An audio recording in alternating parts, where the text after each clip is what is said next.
నమస్తే, welcome to our channel. YS Sharmila గారు ఒక్కరోజు పసుపు చీర కట్టుకున్న పాపానికి ఆమెను చంద్రబాబు నాయుడు గారి మనిషి అని సాక్షాత్తు వాళ్ళ అన్నే సర్టిఫికేట్ ఇచ్చేస్తే, అదే ఆయన చేస్తే మాత్రం వంట, మిగతా వాళ్ళు చేస్తే పెంట అన్నట్టు తయారైంది. ఇది చూడండి, జగన్మోహన్ రెడ్డి గారు పసుపు శాలువా కట్టుకుంటే తప్పు లేదు, జగన్మోహన్ రెడ్డి గారు పసుపు కండువా వేసుకుంటే తప్పు లేదు, ఆయన చంద్రబాబు నాయుడు గారి మనిషి కాదు.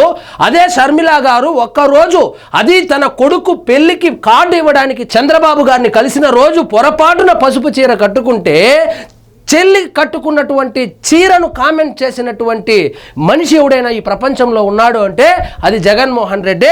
అంత నీచంగా ఆ రోజు కేవలం పసుపు చీర కట్టుకున్న పాపానికి ఆమెను చంద్రబాబు నాయుడు గారి మనిషి, చంద్రబాబు నాయుడు గారి చెంచా అని చెప్పి ముద్ర అయితే వేశాడు. మరొక్కసారి అదే విషయము సాక్షిలో ప్రస్తావనకు వస్తే, ఈసారి షర్మిల ఎడంకాలు చెప్పు తీసుకొని వైఎస్ఆర్సీపీ పార్టీ ముఖాన కొట్టినట్టుంది. వైసీపీకి ఇంకా పచ్చకామర్ల రోగం తగ్గలేదని ఒక స్టేట్మెంట్ అయితే ఇచ్చారు. చూద్దాం రండి.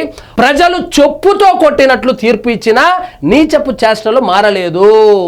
ప్రజలు చెప్పు తడిపి 11 దెబ్బలు కొట్టినా కూడా వాళ్ళకు ఇంతవరకు పచ్చరోగం అయితే తగ్గలేదు అని నేను అనలేదు, వైఎస్ షర్మిల గారే అంటున్నారు.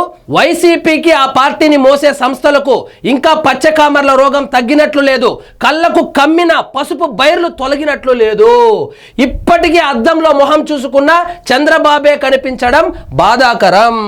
మా అన్నకు అద్దం చూసుకుంటే ఆయన ముఖం కనపడదు, చంద్రబాబు గారి ముఖమే కనపడుతుందని చెప్తా ఉంది. సోమవారం ఆమె ట్విట్టర్ వేదికగా స్పందించారు. ఏది చేసినా అర్థం పరమార్థం టీడీపీ అనడం వారి వెర్రితనానికి నిదర్శనం. రాష్ట్రంలో కాంగ్రెస్ స్వయం శక్తితో ఎదుగుతుంటే చూసి ఓర్వలేక అసత్యపు ఆరోపణలు, నిందలు వేయడం మీ చేతగానితనానికి నిదర్శనం. 11 స్థానాలకే పరిమితం చేసి ప్రజలు చెప్పుతో కొట్టినట్లు తీర్పునిచ్చినా మీ నీచపు చేష్టలు మారలేదు.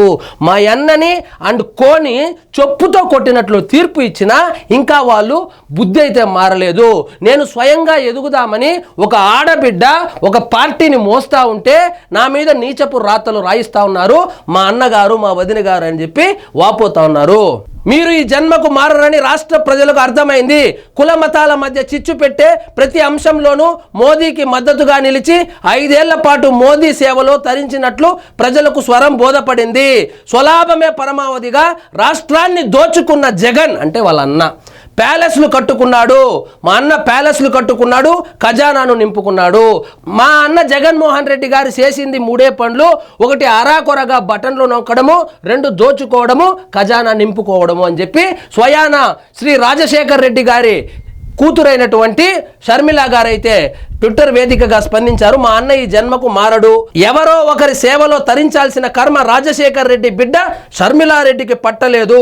పులిబిడ్డే, నేను పులిబిడ్డ, మా అన్న పిల్లి బిడ్డ అని చెప్తా ఉన్నారు. సో వైఎస్ఆర్సీపీ పార్టీ నాయకులను, వాళ్లకు మద్దతు ఇచ్చే సంస్థలను ప్రజలు చెప్పుతో కొట్టినా కూడా ఇంకా పచ్చరోగం అయితే తగ్గలేదని సెలవిచ్చారు.